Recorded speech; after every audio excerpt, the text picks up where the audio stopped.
Tracy from our small holding adventure. It's Sunday morning here on the small holding, and I just wanted to quickly show you some of the things that I'll be getting up to. It's a very honest video as always, so we've got the dogs are just having the breakfast, might be barking a little bit outside, the kids aren't even up yet, and Stephen's out fishing, so who knows what might happen during this video. I'm making a quiche for lunch. There you go, there's the dog. I'm making a quiche for lunch, or a flan. So I'm going to show you how I make the pastry. I've already started it because I've had a million other things going on this morning whilst I've been getting ready and getting the kitchen sorted for the day, etc, etc. So I'll show you what I've already done and then just quickly take you through the process of making the pastry. So make all our own pastry that's short crust, but puff pastry I still buy from the supermarket. I've not bothered trying with that just yet. So this is just going to be an asparagus quiche because we've got loads of asparagus growing at the moment. And yeah, let me show you how I do this. You can use this pastry for anything. So if you wanted to use it for a beef, like a beef pie or a chicken pie or anything like that. So yeah, let's get started. So as I said, I've already started this. I've just got my food processor out. I've weighed out 300 grams of plain flour and half the amount of fat, so you can either use lard or butter or whatever your preference is. At the moment, with the way things are, we aren't getting butter very frequently, certainly not enough to use in pastries all the time.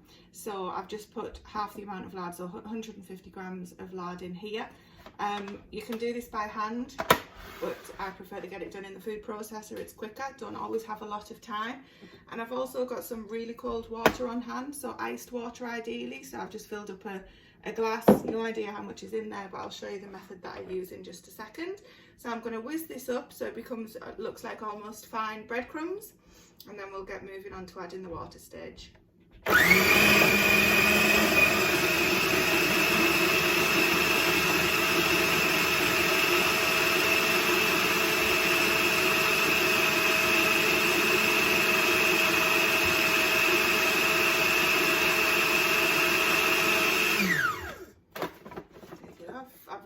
I've actually smashed and lost the middle bit from when I didn't really use this properly and it was more of an ornament. How things change.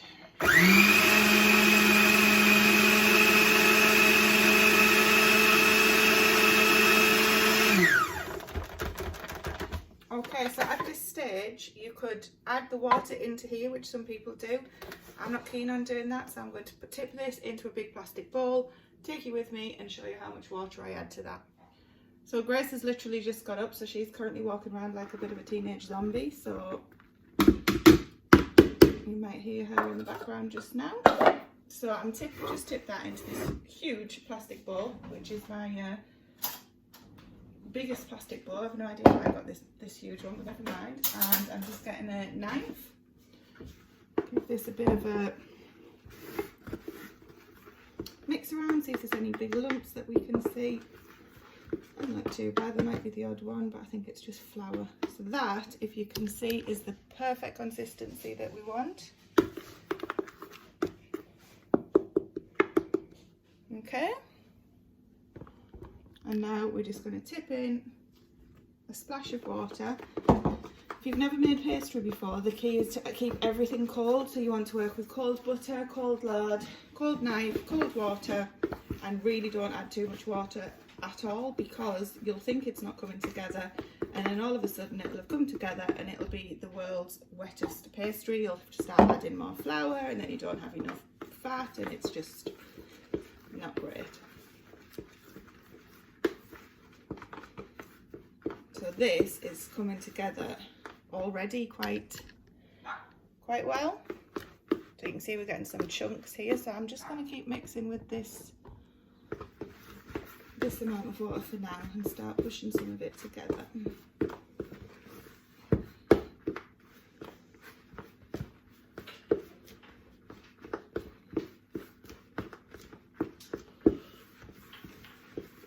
Okay, a splash more I think. Oops, it's actually a little bit too much. Hopefully not.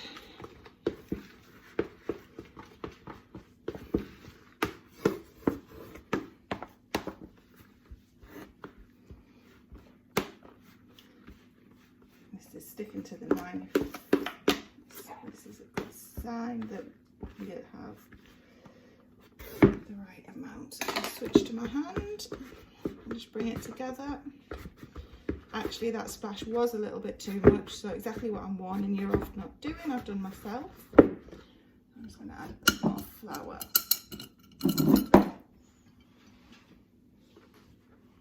I just don't want it to become sticky and unworkable. Don't know if other people would do this, but that's how I do it.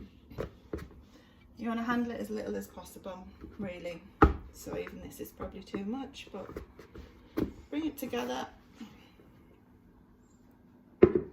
There we go. So now we're going to get some cling film or plastic wrap, as it's called in the States, I think, and wrap it up, pop it in the fridge for half an hour before it can be used. This is actually going to stay in until lunchtime, so it'll be in for 2 or 3 hours now before I need to use it. Just remember to take it out half an hour before you roll it, to use in your flan dish or your pastry dish, whatever it's going to be. Otherwise, it'll be too difficult to roll. So I'll do that now, pop it in the fridge, and then I'll come back later when we're actually making the flan and show you what ingredients and what egg to milk ratio I use.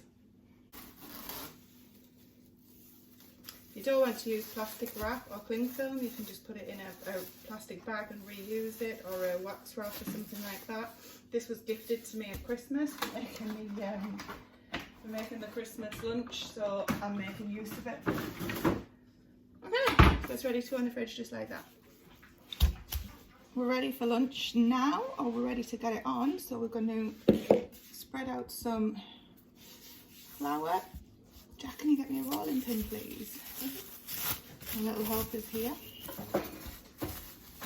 This one, I do want the other one. No, that's perfect. I'll just say that much.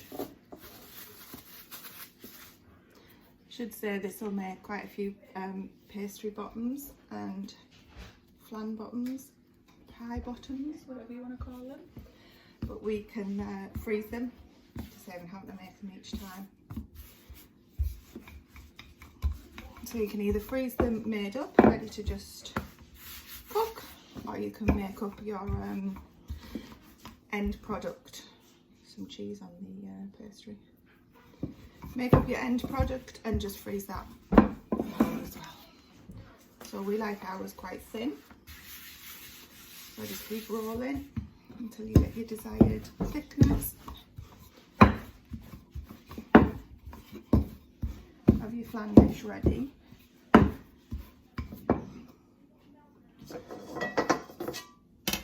Which is, this is mine. And that's not going to be big enough. So roll a bit more.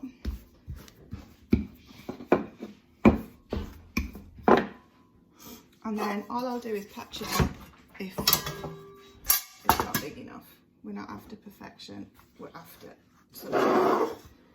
For some lunch. Big enough. Oh. And the stray bits out of it. Okay, so just fit that into your pan dish, into your flan dish. Pan dish? You can see this isn't going to be big enough for one of the sides, so I'll show you how I just patch that up. Make sure there's plenty. We do have ours quite thin, as I say. So all I'll do is, where we've got some excess, cut that off and I'll literally overlap it quite a bit.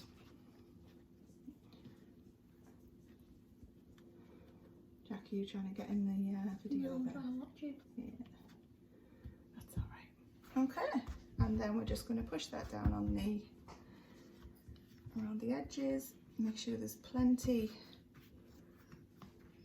of forgiveness in the pastry. Sometimes I'll just roll it over a bit extra there, and it's ready for its filling. So my filling is always the same custard base. So I use 4 duck eggs, so that would be around, I would say, 6 chicken eggs. So there's no seasoning in this yet, it's purely eggs. And then also 250 ml, which is the equivalent of 1 cup of your liquid. So you can either use half cream, half whole milk, half semi-skimmed milk, or you can use all semi-skimmed milk, whatever you've got in really. So today,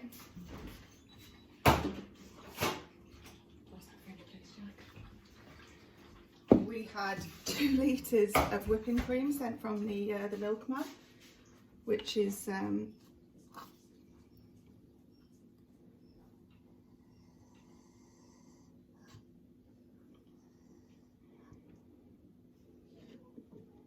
does it sound so weird? You put that back in the fridge, please. So I'm going to be using half cream, half whole milk, because that's what we get delivered on a weekend. I'm going to add that to the eggs, just to say it's fits in my half litre pot. So we end up with around 2 cups worth of liquid here. I'll just beat that in a little bit. Jack, would you get me the salt, the pepper, please? Okay. And then the other thing that we look for is about a cupful, and I know I'm working in American terms because it's just easier for me from a measurements point of view. So a cupful of cheese, so a loose handful of cheese. So I'm going to put most of that in now on the bottom. I'm going to fill this with my liquid dish. So this is, how big would you say this pie dish is, Jack? That one? 9 centimetres. No, from side to side. That's 9 centimetres. Alright, 19 centimetres. So this flan dish is 10 inches, or, what's that in centimetres?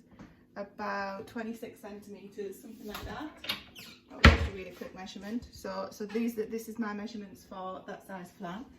And the other thing that we're putting in this is some asparagus that we've got left over from yesterday. It's gone a little bit bendy. Literally, just place my asparagus. You can put any, at this point you can put whatever fillings in that you want. So you could put cooked bacon, you could put lay some tomatoes on the top. Do you have to put anything? You could just have cheese, you could put cooked ham, entirely up to you. So I'm just going to lay these on like so, add some more cheese over the top. Family are just coming in for the dinner, expecting to be fed. Or lunch. Dinner tours up north. Grate some cheese over, spread some pepper over it. And get that in a hot oven for as long as it takes. Probably about 20 minutes. half an hour, 20 minutes, half an hour. There you go. My goodness me, it is such a beautiful day today. Absolutely glorious. So we're having quiche for lunch because it's so hot outside. Don't fancy anything heavy, and I'm just going to grab some salad out of the polytunnel to go with it. So a few salad leaves, some radish, some chives, and some tomatoes from the vegetable box. Perfect. And there you go, perfectly just taken out of the oven, ready to have for lunch. You can see in the middle it's nice and cooked right in the centre. Just wanted to say I don't bother when I'm putting these in, I don't bother taking these edges off.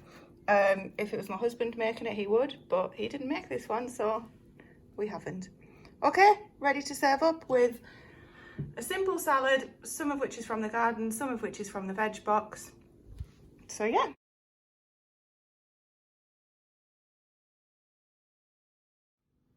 So there you go, that's how we make our quiche in this house. You could use any filling in it, remember, but that's today was asparagus because we've got an abundance of that. So I'd like to thank my little helper for helping me there. And we've just eaten it and finished it and got the pots tidied away and put away. So what did you think of it, Jack? It's nice. It was nice. That's a really good compliment from Jack. So thanks for watching, everybody, and please remember to subscribe if you like these kind of videos. Give us a like or maybe leave a comment in the comments box below. But for now, everybody stay safe. Goodbye from Jack and I. Bye. Bye.